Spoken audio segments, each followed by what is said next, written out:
बिस्मिल्लाहिर्रहमानिर्रहीम।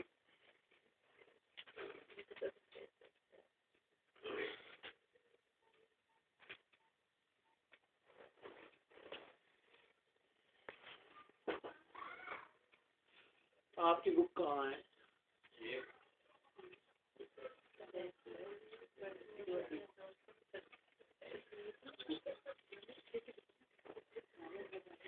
Bismillahirrahmanirrahim. Linguistics. In linguistics, the page number is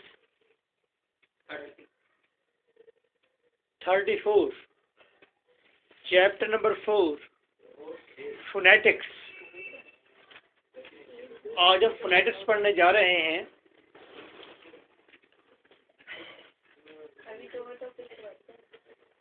yes, कौन कौन से? हाँ जी, ये नहीं करना। Phonetics, you know that already, आप जानते हैं फोनेटिक्स का ताल्लुक साउंड से है। लिखना चाहते हैं कहीं लिख लें।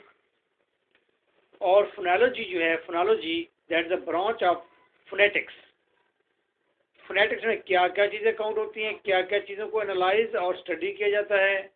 सपोज जैसा कि आवाज़ की पिच है, मुख्तलिफ साउंड्स निकालने के लिए वोकल ऑर्गन्स का मुख्तलिफ जगहों पर टच करना, उनकी मूवमेंट है सारी की सारी, लंग्स हैं, एयर प्रेशर है, ये तमाम मामलात, और फिर आवाज़ से मुतल्लिक़ तमाम बीमारियां और उनके इलाज भी फोनेटिक्स के अंदर शामिल है।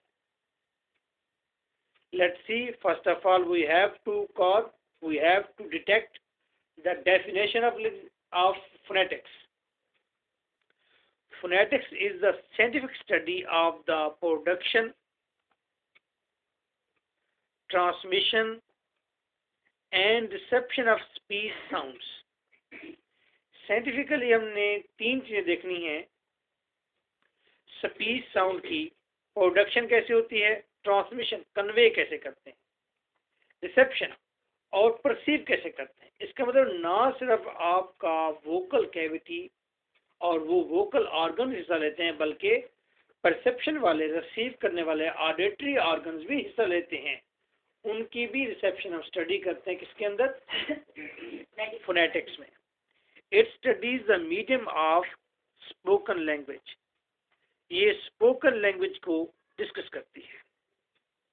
बस दैट इज द डेफिनेशन। यहाँ तक आपने डेफिनेशन करनी है और इसके ऊपर लिख दें, जगह खाली है।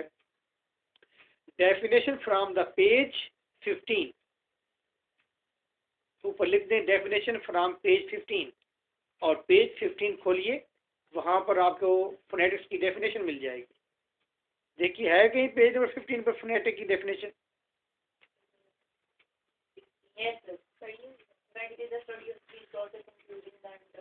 बस आपने ये फोनेटिक की डेफिनेशन है, फर्स्ट 3 लाइंस में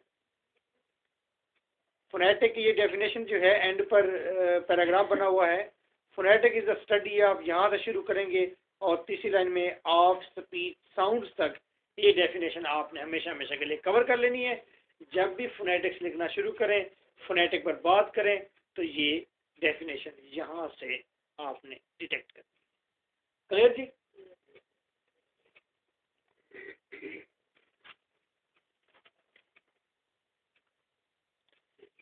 हिस्ट्री ऑफ फोनेटिक्स ये आप लोग बाय ओन खुद से पढ़ेंगे। That is not important. History of phonetics is not important, but I think you must go through from there. Go through जरूर करें। Branches of phonetics, page number 37।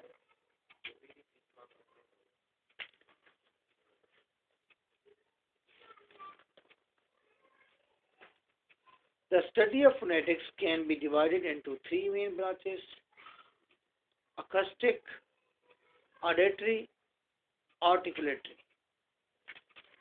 acoustic के अंदर हम स्टडी करते हैं physical properties of speech sound. Speech sound की physical properties को हम स्टडी करते हैं।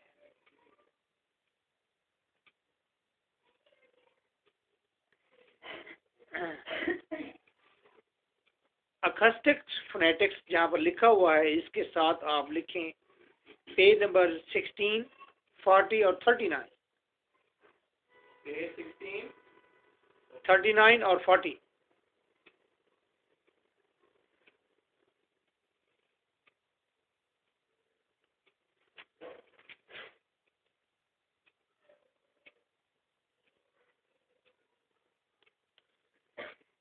अकॉस्टिक फोनेटिक्स के अंदर हम स्टडी क्या करते हैं, हम फिजिकल प्रॉपर्टीज ऑफ स्पीच देखते हैं जिसके अंदर फ्रिक्वेंसी होती है या पिच होती है या वॉल्यूम होता है। ये चीज़ें हम स्टडी करते हैं इसके अंदर।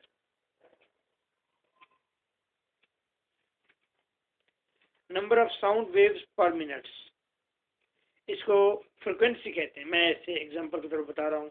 फ्रिक्वेंसी की तारीफ ये होती है कि कितनी साउंड की वेव्स 1 मिनट में गुजरी, उसे फ्रिक्वेंसी कहते हैं।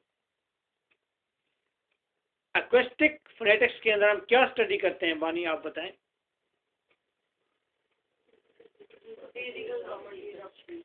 जी, फिजिकल प्रॉपर्टीज उमर भाई क्या होती हैं?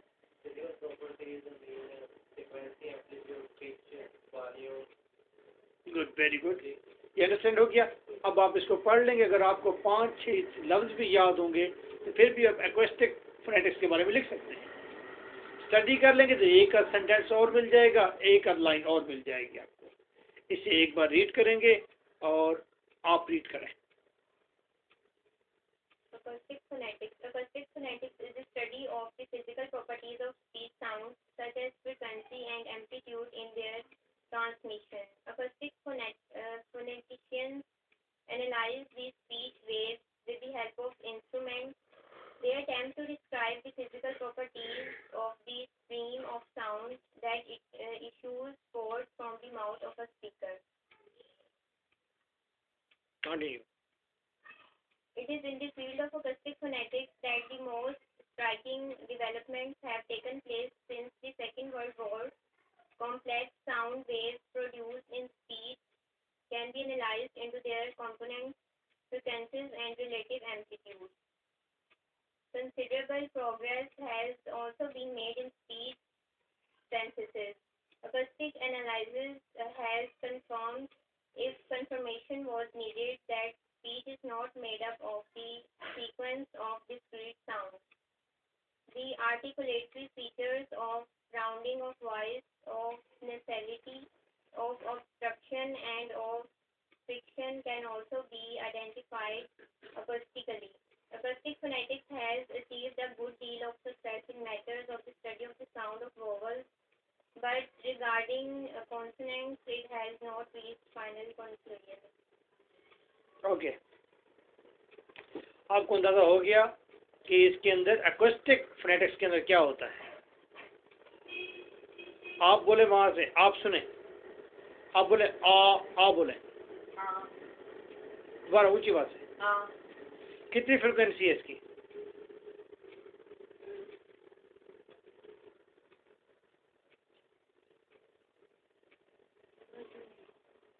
पढ़ा नहीं है अभी?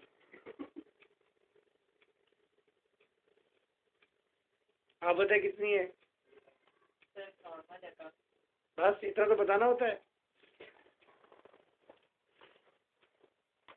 जवाब ठीक है।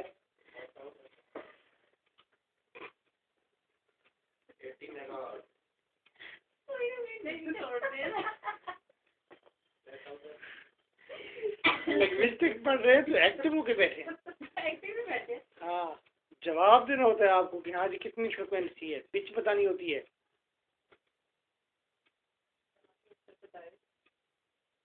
चले आप बोले आ नहीं, आप बताए बानी पिच कितनी है इसकी?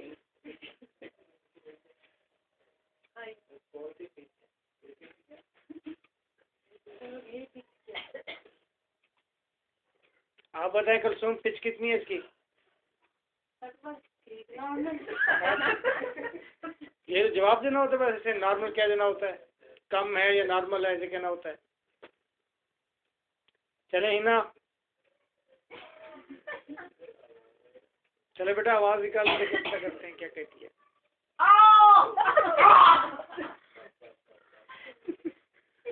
शर्म करो। चलो जी, ऑडिटरी फोनेटिक्स। ऑडिटरी फोनेटिक्स का मतलब होता है, ऑडियो जैसे होती है सुनना, perception and understanding. What is auditory phonetics में आएगा आपकी परसेप्शन एंड अंडरस्टैंडिंग, लफ्जों को, सेंटेंसेस को परसेप्ट करना, साउंड को परसेप्ट करना, अंडरस्टैंड करना, देखना नहीं, समझना, हाँ, रिसीव करना। जी, कलसूम पढ़ेंगे। Auditory phonetics is the study of hearing and the perception of speech sounds. It studies different auditory impressions of quality, pitch, and loudness of sound. The auditory classification of speech sounds has not yet been carried to the phase. At the present time, phonetics can be regarded as being made up of two main branches, articulatory and acoustic phonetics.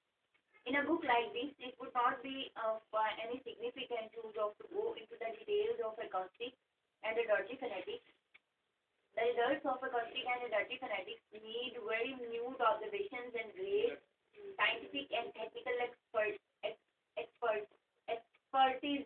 and are often puzzling. These branches use instruments which cannot be used easily outside the laboratory and cannot be transported successfully from one place to another.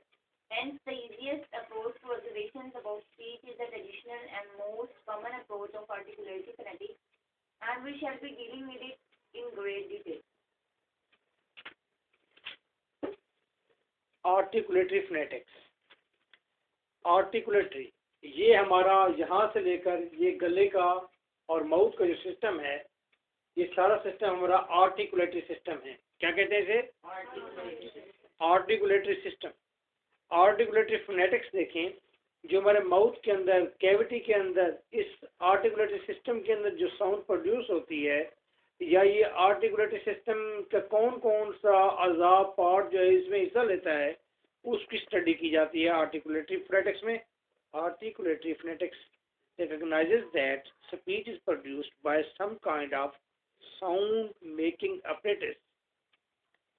ये clear है कि sound जो पैदा होती है sound creating या making apparatus से ही बनती है। apparatus इस सारा सामान था, जैसे कि lips, teeth ridge, teeth, roof of the mouth, लैरिंग्स, ये सारी चीजें क्या हैं? ये हमारी आर्टिकुलेटरी हैं, apparatus है inside the human body, and that specific sounds may be related to specific movement of the apparatus. खास किस्म की साउंड जो हैं वो खास apparatus से निकलती हैं, यानी कि वो खास साउंड है, जैसे साउंड है तो उसमें कोई और चीज़ देते हैं।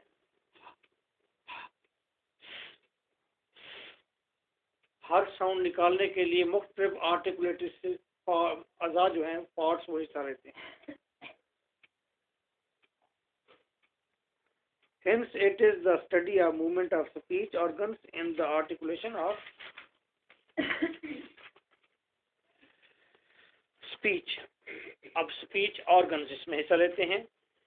Speech is produced by the movements of the organs of speech, lungs.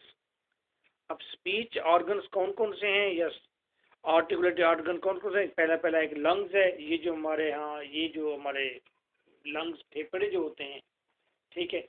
सबसे पहले इससे हवा का प्रेशर ज़्यादा या कम, स्लो या फास्ट, हर तरह की हवा को कंट्रोल लंग्स से होता है।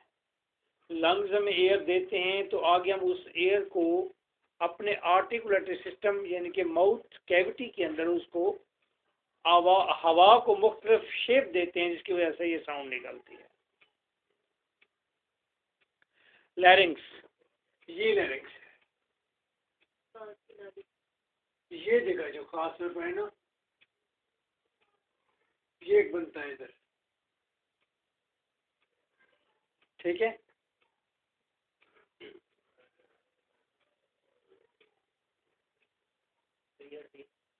हाँ, अब ये ना जाके कह देना कि हाँ जी दाढ़ी दिखाई दे, साथ दाढ़ी को कहते हैं, नीचे ऐसे बॉक्स सा बना होता है, बॉक्स साउंड का। ठीक है, यहाँ पर ये देखो यहाँ पर तो नहीं होता, ये नीचे होता है, ये होता है। नीचे और नीचे होता है। चले आगे चले। उसके बाद ये सॉफ्ट प्लेट। सॉफ्ट प्लेट कहाँ होती है? ये माउथ की रूफ जो है, अपर रूफ जो है। अब आपने पूरी कंसंट्रेशन के साथ बैठना है, ये हमारा सबसे बड़ा फंक्शन यही है पढ़ने का। पूरी बुक में सबसे अच्छी चीज़ भी यही है और कमाल किस्म की, और आपकी इंग्लिश को बेहतर करने के लिए यही चीज़ कारआमद है और एग्ज़ाम में बैठ के यही चीज़ ही काम आएगी। आपको हर एक पार्ट का पता होगा अपने, तो आप सही तरीके से वहाँ पर लिख सकेंगे कि जी फिलहाल, क्योंकि वो तो आपको लफ्ज़ लिख कर देंगे, तो आपको लफ्ज़ प्रोनाउंस करके इनकलकेट, आपको वहीं पर प्रोनाउंस करना पड़ेगा और देखना पड़ेगा कौन कौन सा ऑर्गन कहाँ कहाँ टच कर रहा है, और उसी को आपको लिख कर देना होगा। वेरी सिंपल मैनर में मैं ये कहूँगा।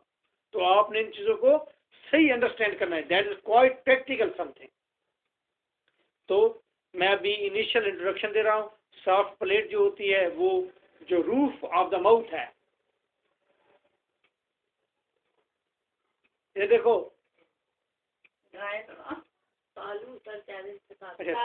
हाँ जी, ये जो भालू होता है ना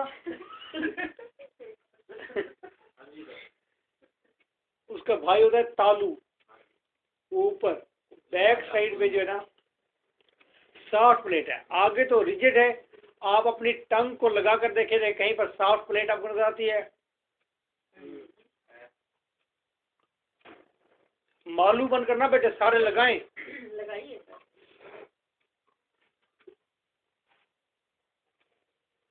मिल गई? अंदाजा हो गया कहाँ से आपकी हॉट प्लेट शुरू होती है? पानी चेक कर रही है और ये देख रही है पीछे काफी पीछे लग गए हैं ना, तो सारी सॉफ्ट ही लग रही है। चेक। ये छोटी छोटी चीजें ऐसे ऐसे चल रहे हैं, छोटी छोटी चीजें आ रही हैं, डिस्कस करते जा रहे हैं। तो इन साथ साथ इन चीज़ों को प्रैक्टिकली चेक करते जाएं ताकि आपको हर चीज़ का पता चल जाए। समझे कि आपने मेडिकली ये पूरे माउथ को, तमाम अज़ा का आपने हिसाब किताब रखना है और इसी से साउंड प्रोड्यूस करनी है। और आप सोचें कि जब इस तरह से तमाम ऑर्गन्स का पता हो एक इंसान को, और साउस को ये तालीम दी जाए कि जी आपने जब बोलना है लव सा थिंक थॉट, ये जब बोलना है तो आपकी टंग किस जगह पर होगी और वो टंग किस किस जगह को टच करेगी, कितना टच करेगी, उसका कौन सा ऐसा टच करेगा किस जगह को। इस इंफॉर्मेशन के साथ अगर मेरे ख्याल में बच्चों को 2 महीने ही प्रैक्टिस दे दी जाए तो फॉर एवर के लिए उनकी इंग्लिश बहुत अच्छी इंग्लिश हो सकती है। चाहे वो शख्स नाइजीरिया का है, चाहे वो रशियन लैंग्वेज बोलने वाला है, चाहे कोई भी है। इवन कि आप लोग बैठे हुए हैं, आज आपकी जो इंग्लिश है आप घर जाकर अपनी इंग्लिश को किसी उसके अंदर रिकॉर्ड कर लें और जब ये चैप्टर ख़त्म होंगे लिंग्विस्टिक के तो फिर आप अपनी साउंड देखेंगे तो that will be quite different. और आपको बड़ी शर्म आएगी कि अगर वो आप जो पहले इंग्लिश बोलते हैं आज अब तक बोलते हैं तो आपको लगेगा यार वो इंग्लिश तो we are speaking totally wrong, गलत है। तो ये सारी चीज़ उसी वक्त होगी आप जब कहीं जाके बैठें तो आप एम इंग्लिश लिटरेचर के लोग हैं और लोग ये एक्सपेक्ट करते हैं जो एम इंग्लिश लिटरेचर के लोग हैं उनको फर इंग्लिश आती होगी, क्योंकि वो लफ्ज़ इस पर गौर करते हैं कि ये एम इंग्लिश है, वो इस पर गौर कभी नहीं करते कि ये एम इंग्लिश लिटरेचर हैं। तो वो आपसे एक्सपेक्ट करते हैं कि बेहतरीन इंग्लिश, और कम अज़ कम आपकी इंग्लिश बाकी इंग्लिश सब्जेक्ट को पढ़ने वालों की तरह होनी चाहिए। ठीक है, आप कहीं पर जाएं किसी जॉब के लिए तो आप इंग्लिश बोल सके और अच्छी इंग्लिश बोल सके बगैर किसी शर्म के। मैं अब यही कहता हूँ कि yes this is my pen, this is my pen मैं कहता हूँ। मुझे पहले शायद जब मैं सीख रहा था तो मुझे भी लगता था कि दिस इज़ ही कहूँ, दिस इज़ कहूँगा तो ये बंदा समझेगा कि मैं थोड़ी आर्टिफिशियलिटी दिखा रहा हूँ, लेकिन ये चीज़ें रिमूव हो जाएंगी आहिस्ता आहिस्ता। तो सॉफ्ट प्लेट जान ली।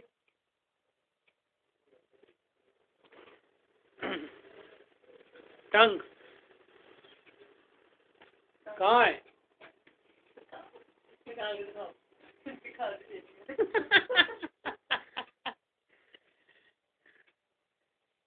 टीथ सना दिखाओ दिखाओ। आप दिखाए बेटा। हाँ ठीक है। एंड लिप्स दिखाओ मेरा बेटा चंदा। हाँ ठीक है। सर ये ले सर देखे नहीं। हाँ राइट हो गया राइट।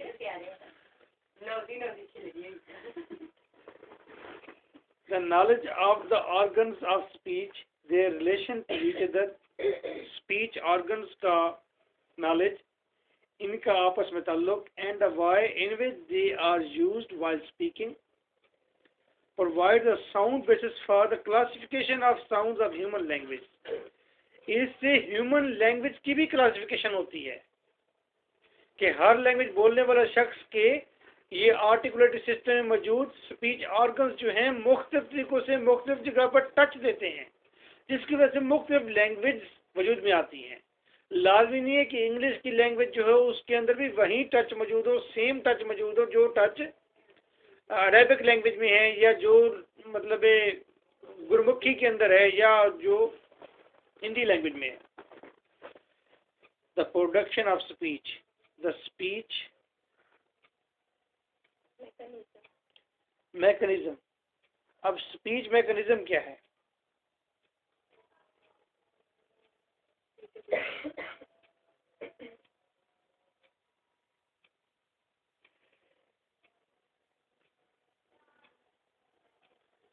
देखिए जी, इस पेज के लास्ट जो पैराग्राफ है उसकी मैं आखिरी लाइन पढ़ रहा हूँ। The most important roles are played by the vocal cords. Most important जो पार्ट अदा करते हैं इसके अंदर, एक वो वोकल कॉर्ड्स हैं, एक सॉफ्ट प्लेट है जी। ये देखिए बेटा, इसी पर पेज नंबर 38 की लास्ट लाइन में पढ़ रहा हूँ। लास्ट लाइन से ऊपर जो पैराग्राफ ठहरा हुआ है, पैराग्राफ की मैं लास्ट लाइन पढ़ रहा हूँ। The most important roles are played by the vocal cords, soft palate, tongue, lips, teeth and nose. ये मोस्ट इंपॉर्टेंट पार्ट अदा करते हैं। आजान हो जाए।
Now we shall discuss the role of each speech organ in the production of speech.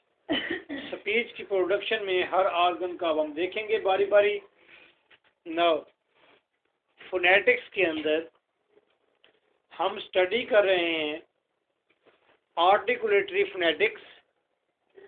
कल question आ जाए कि जी articulatory phonetics क्या है, तो फिर ये सारी चीज़ें आपको डिस्कस करनी होंगी।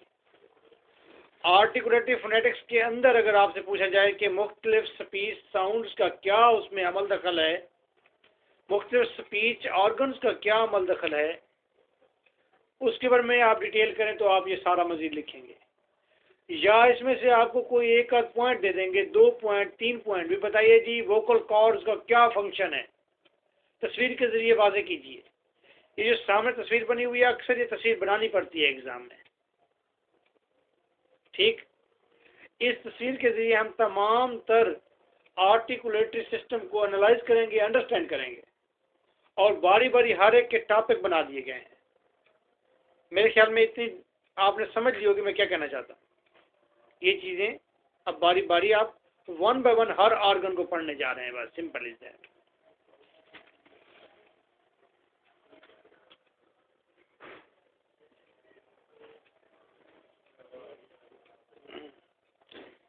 पहले एक बार इस पिक्चर को सिर्फ एनालाइज कर लेते हैं एक बार। देखिए पिक्चर में स्टार्ट नीचे से लेते हैं, जहाँ पर फिगर 4.4 लिखा हुआ है वोकल फोल्ड्स। ये एक दरमियान में जगह ठहरी हुई है, इसको वोकल फोल्ड कहते हैं। उसके आगे एक बॉक्स सा होता है, इसको लायरेंक्स कहते हैं, लायरेंक्स। अगर मैं बैक साइड की बात करूं तो एक जगह पर एरो है और सबसे पहले ट्रैकिया लिखा हुआ है, ट्रैकिया।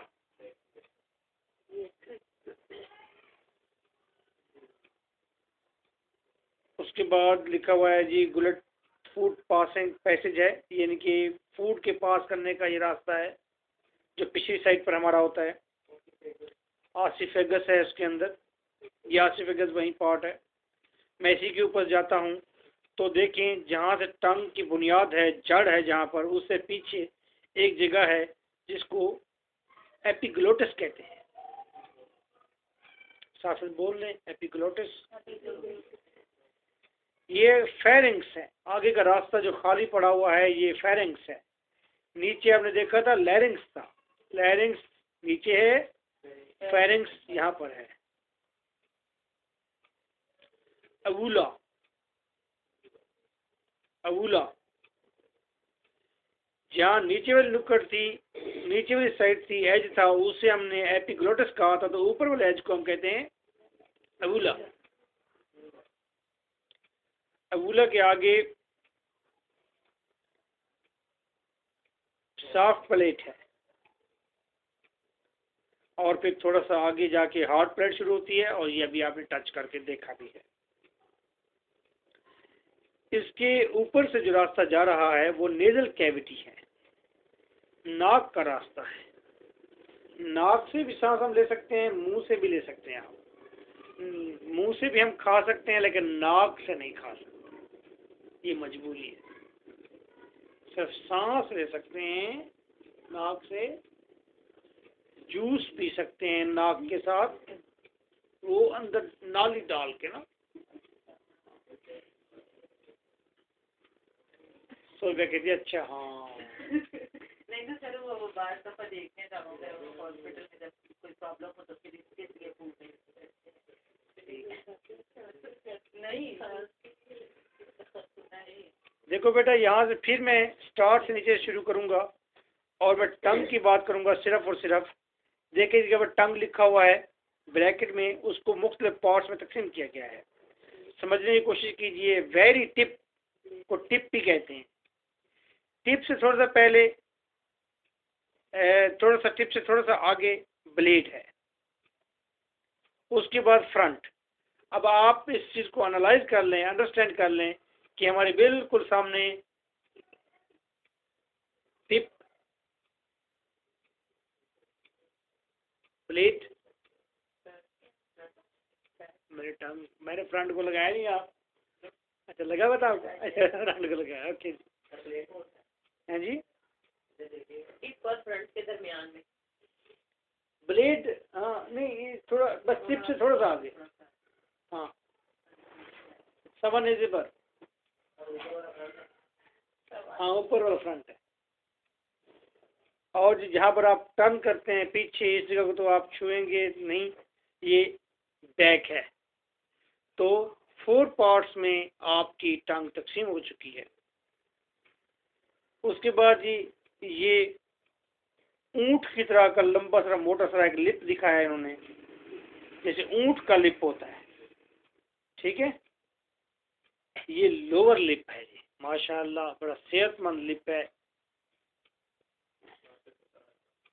ऊपर वाला भी लिप है जी, ऊपर वाला देखा है बेटा, वो भी सेहतमंद है।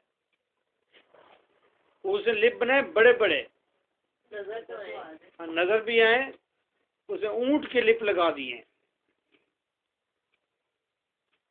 अच्छा जी, उसके बाद देखिए नीचे एक जगह पर टीथ नजर आ रहा है, एक ही टीथ है,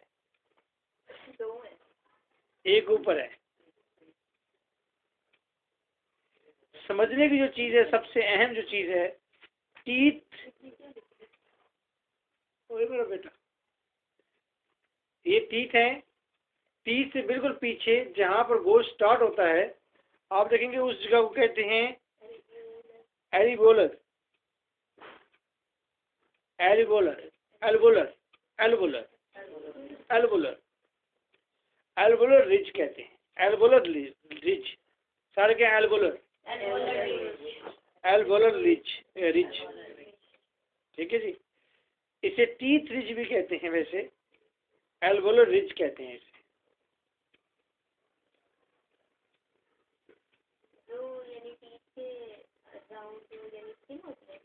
हाँ, टीथ के पीछे जहाँ से रेड स्किन हमारी शुरू होती है, रेडिश स्किन नहीं, रेडिश, ये मास जो है रेडिश, ये पीछे से शुरू होगा जहाँ पर वहाँ टीथ रिज शुरू हो जाएगी।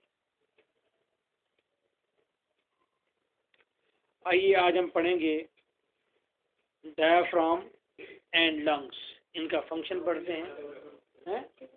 नहीं बेटा, हमने अब लिंग्विस्टिक ही पढ़नी है, और लिंग्विस्टिक हम ढेर ढेर करके पढ़नी है। हमें क्या काम है, अभी तो 7 बजे घंटा पढ़ा है, पूरा घंटा लिंग्विस्टिक पढ़ते रहेंगे। लिंग्विस्टिक को हम निकाल दें इसको, जब आप लोग थक जाए तो हमें कह दीजिएगा, बल्कि जो थक जाए वो एक बार खड़ा होकर फिर बैठ जाए, ठीक है। हाँ, जो थक जाए खड़ा होकर बैठ जाए। मैं दरमियान में 10 मिनट की ब्रेक भी दूंगा, 7:30 बजे नहीं, 7:15 बजे 10 मिनट की ब्रेक दूंगा, ठीक है। चलो कंबल दो मेरे बेटा।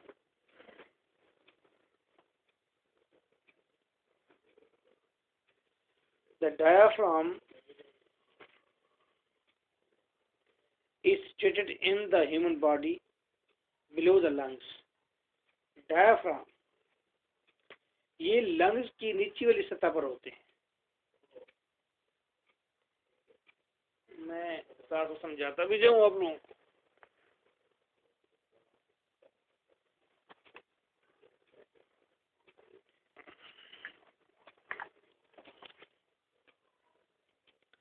Diaphragm is situated in the human body below the lungs and controls the expansion and contraction of the lungs in breathing.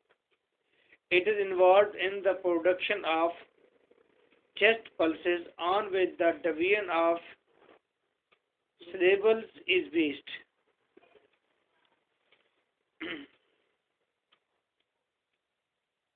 The lungs serve as a source for air which passes upward through the windpipe and larynx. कहाँ है larynx? तस्वीर में देखें। And larynx consisting of the vocal cords. देखो larynx के पास vocal cords है पिछली side पर, इसको vocal folds लिखा है उसने। ये vocal cords on the mouth are both and comes outwards. On the mouth or both and comes outwards. The source of energy for the production of speech is generally the air stream coming out of the lungs. It is certainly so in the case of all sounds used in Punjabi, Hindi and English.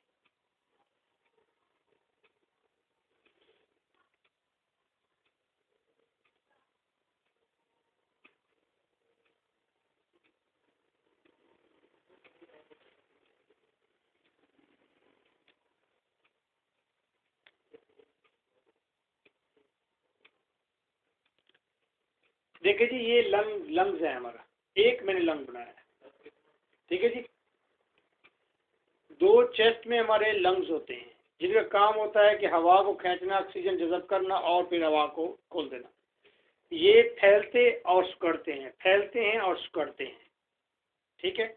इनका फैलना और सिकुड़ना बहुत अहम है, लेकिन इससे पहले बात ये करते हैं कि ये फैलते और सिकुड़ते क्यों हैं। इनके नीचे जहाँ पर ये लगा हुआ है, ये कैप सा है, देखें, कैप।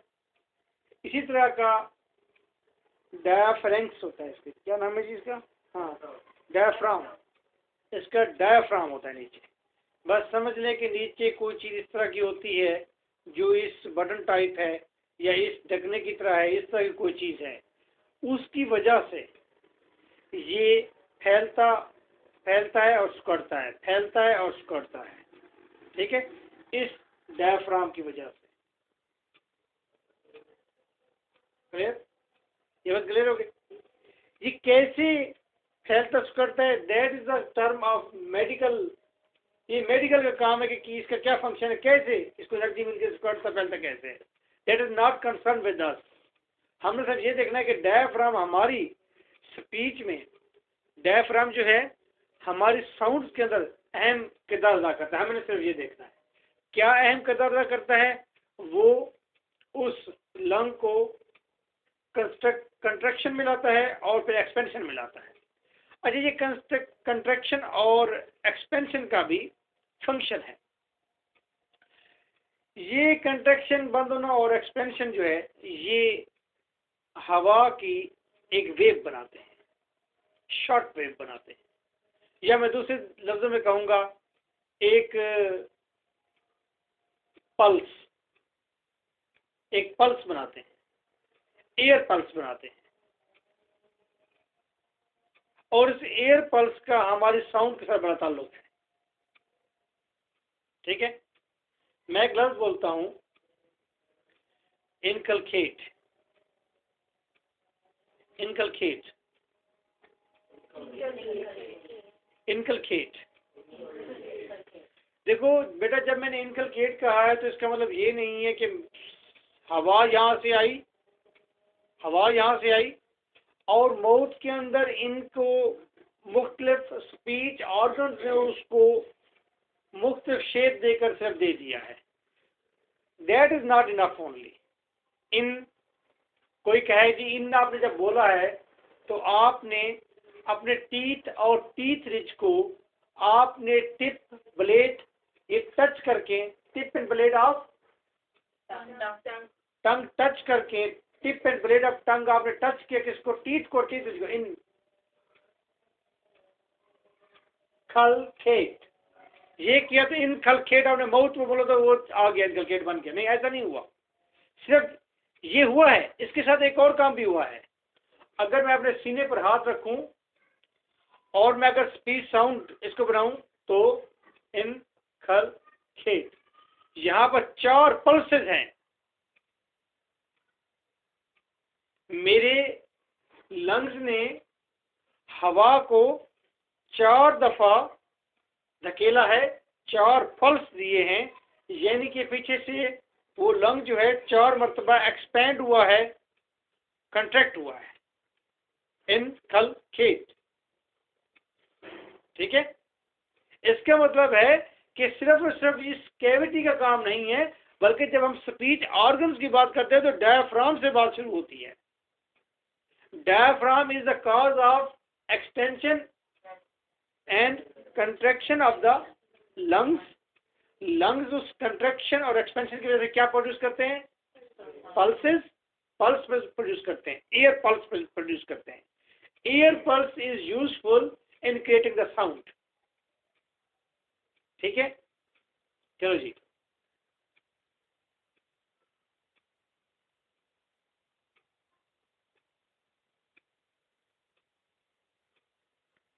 टेबल टेबल टेबल, चलो टेबल नहीं, इससे देखा।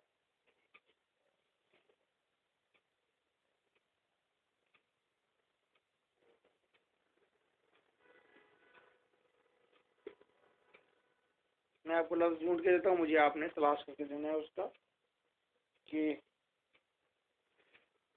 People people. आप अपने अपने सीने पर हाथ रखें और मुझे पल्सेस काउंट करके बताएं कि कितने पल्स बनते हैं पीपल के। हर किसी की वेरी करेंगे, देखते हैं कौन अप्रोप्रिएट सर्च करता है। आपने अपने तजर्बे के तौर पर वो करना है। दीज आर द पार्ट्स, और एग्जाम में बैठकर भी ये सारी चीज़ें आप कैलकुलेट करेंगे। ओके, नाउ तजर्बा करें, सीने पर हाथ रखें, पीपल को बोलें और देखें कितने हैं। 2-3 मरतबा तजर्बा करते रहें, जब तक मैं आपसे पूछता हूँ आप तजर्बा करें, बार बार देखें। आपका तजर्बा गलत होगा, आप फिर देखेंगे ठीक होगा, फिर हो सकता है पहले पर आ जाए।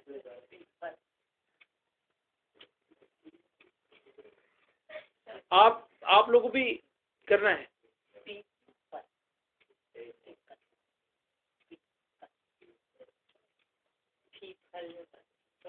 ये देखिए, ये बाजी ने बिल्कुल ठीक बात की है। अगर अब ये अहम बात है,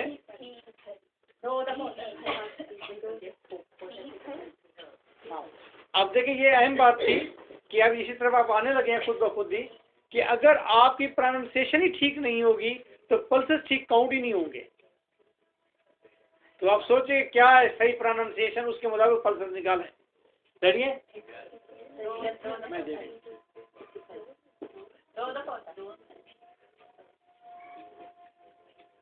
पीपल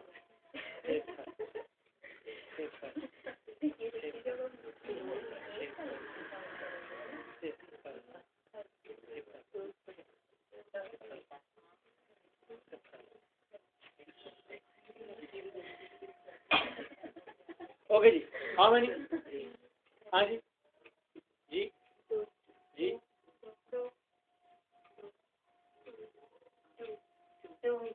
3 एल की भी आती है ना, पल्स आती है और वो महसूस नहीं हो रही।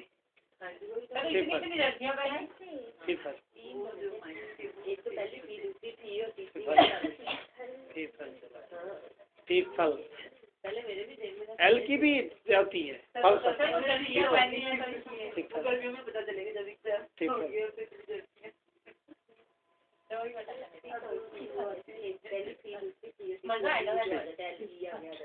ओके जी, ट्री की निकालें जी।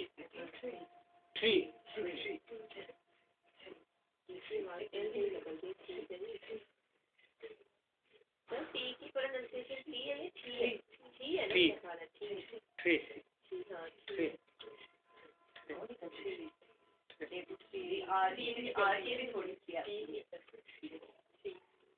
देखो ना टी आर और आगे ई के निकलती देखो तीन है।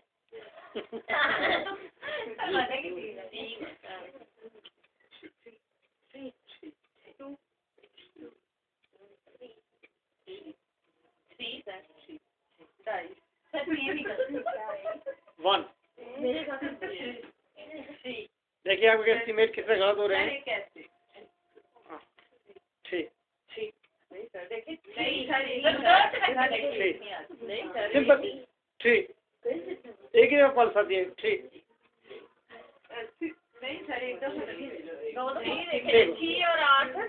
ओके, सिंगल है, याद रखिए।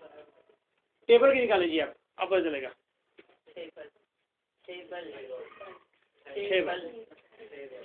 टेबल टेबल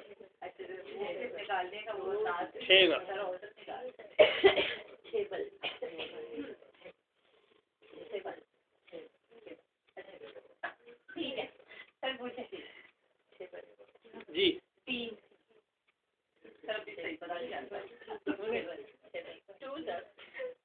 फिर मैंने तो तीन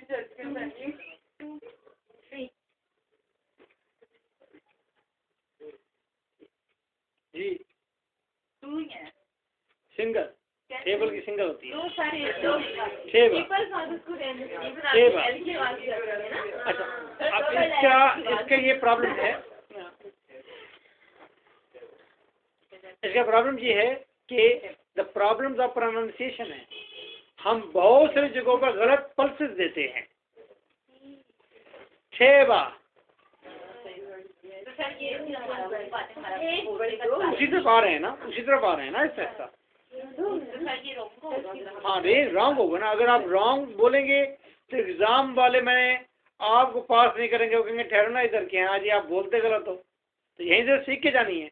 और आप किसी सेमिनार में कहीं पर बैठे हुए हों और वहाँ पर बाकी लोग ठीक बोल रहे हो, आप गलत बोल रहे हो, that is very bad thing.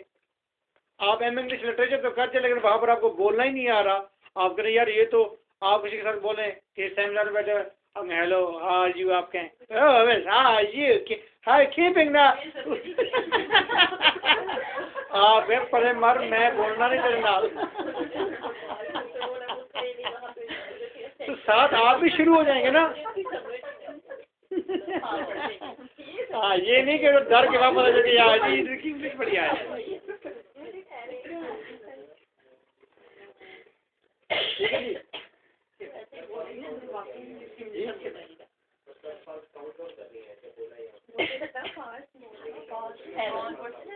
Umar ने क्वेश्चन ये किया है, वो कहते हैं कि काउंट कहाँ से करनी है, कैसे करनी है, या कब करनी है। ठीक है, ये तीसरा क्वेश्चन है। सिंपल इसका फार्मूला ये है, जब आप अपने हार्ट पर, अपने सीने पर हाथ रखते हैं तो आपको पल्स महसूस होती है, एयर पल्स महसूस होती है। सिंपल। कब शुरू होती है कब एंड होती है ये हम डिस्टिंग्विश नहीं कर सकते। वेरी सिंपल, थोड़ा सा एक्सपीरियंस करेंगे आप घर जाकर कुछ लफ्जों का। हाँ बस हल्का सा एयर पुश आता है। इन खल खेत, मुझे तो बहुत से पता चलता है कि मैं हाथ रखता हूँ तो इन खल खेत। अगर किसी को पता वैसे ना चले तो अपने पेट से पता लगा। मैंने जब सीधे बार में मैंने देखा है कि ऐसे करके, तो मुझे पेट अपना नजर आया कि इन खल खेत। ओके जी, अब आप घर बैठ के वो सेम आती है उसमें पल्सेस नहीं, उस पर नहीं जाना, उस पर नहीं जाना। वो मेरे ख्याल में कुछ और प्रोसेस है शायद उसका। ये हो कि आज वैसे ये दिलचस्प बात होगी, क्या कहती है, जिसका पेट बड़ा हो। मैं ये कह रहा हूँ कि वैसे ये दिलचस्प बात है कि आप आज रात को ना, आपके वालिदैन रात को 1 बजे उठ के देखें कि आपकी बेटी क्या कर रही है, तो बेटी बैठी हुई खल खेल। 2 है इन खल खेत। मेरा पुत्र तो पागल ही हो गया है, पता नहीं की हो गया, पर वो रात को बैठ के क्या करता रहता है। अच्छा जी देखिए, the larynx and vocal cords. अच्छा ऊपर वाला हो गया सारा जी।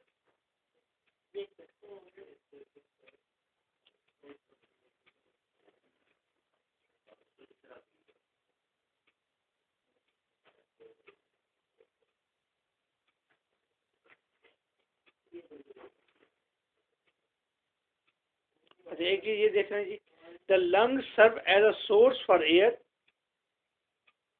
मिल गया सबको?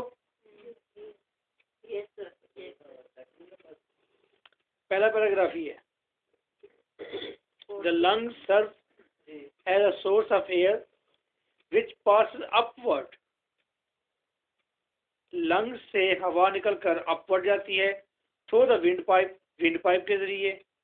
एंड लैरिंग्स कंसिस्टिंग ऑफ, और लैरिंग्स, देखिए लैरिंग्स नीचे है, जिसके अंदर होते हैं वोकल कॉर्ड्स होते हैं, जिसके अंदर ऑन माउथ और बोथ और कम्स आउटवर्ड।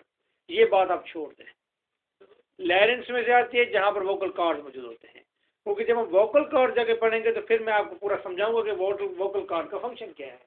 आप इतना याद रखें कि लंग्स से एयर पास होती हुई विंड पाइप से कहाँ आती है, लैरिंग्स में। और लैरिंग्स के अंदर क्या होते हैं, वोकल कॉर्ड को कुछ और भी कहते हैं। शाबाश, वेरी गुड। नहीं ठीक लिखा, ठीक लिखा हुआ। अच्छा वो फोर्स पढ़ते थे मैट्रिक में? फोर्स, अच्छा मैट्रिक में है ये, ठीक है। The source of energy for production of speech is generally the air stream coming out of the lungs. अब जब उस वक्त पहले जब कलसूम ने आ कहा था और बाद में जब आ कहा था जोर से, और बाद में उन्होंने भी बहुत जोर से आ कहा, जब उन्होंने कहा इस साथ हम सह आ जाएंगे, क्या हो रहा है, उस वक्त ये इतनी जोर से आवाज कैसे निकली? ये स्ट्रीम ऑफ विंड है, ये लंग्स प्रोवाइड कर रही है। अगर हमें लंग्स जोरदार प्रेशराइज हवा प्रोवाइड करेगी तो हम कहेंगे, जोर से कहेंगे, आओ, दूर तक आवाज जाएगी। ठीक है, तो ये एयर का कमाल ये पढ़ लिया आपने। उसके बाद अब 10 मिनट्स की break, and after this we will again start the next topic. जो बाहर जाना चाहता है, जो ये कब बंद हो गया? जी बेटे जी, सर खत्म हो गया।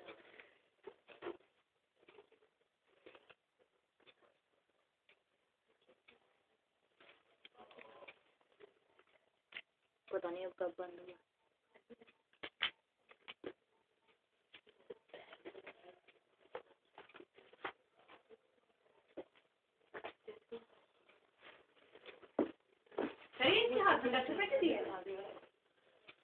बेटा ये 10 रुपए दूसरे को देते लेते रहते हैं। ये की शक्ल कितनी